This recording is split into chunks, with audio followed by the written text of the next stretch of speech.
অত্যন্ত ভীতিকর আওয়ামী স্লোগান। আর এখনকার স্লোগান হলো দেশপ্রেমিকদের স্লোগান। প্রিয় ভাইরা, আমি বেশি কথা বলবো না, এরপর আর প্রসঙ্গের পর বক্তব্য করতে আছেন।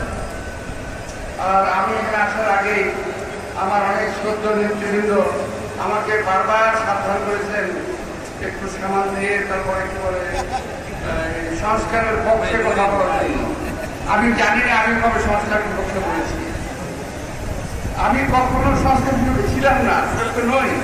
সংস্কার হোক, আরো সংস্কার হোক, এই সংস্কার দেশের মানুষের কাজে লাগবে।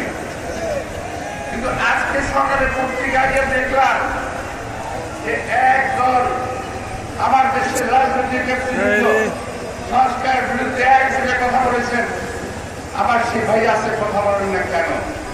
আমি এ কথাটাই বলেছিলাম, আপনারা যেটা দেবেন কারেকশন করবো, ঠিক হবে। দেশের লোক মিলে আপনাকে ফেরাবেন, সবাই মিলে আপনাকে কার্যকর করবো। যাই হোক, এটা অন্য প্রসঙ্গে চলে গেলাম আমি। তো আমি বলতে চাই যে এক পক্ষ বলছে আসলে দল কেউ কেউ 30%, কেউ 40%, কেউ 50%, কেউ অর্ধেকটি মানেই নেই।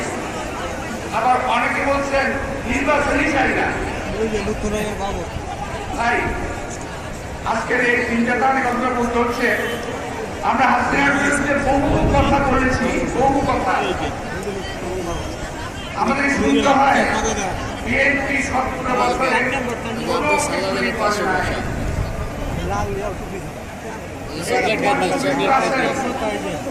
আমার নেতৃবৃন্দ, আমার সঙ্গে আছেন আমাদের নেতৃবৃন্দ, কেউ কি বলতে পারবেন 17 বছরে আপনারা কেউ জেলে যান নাই?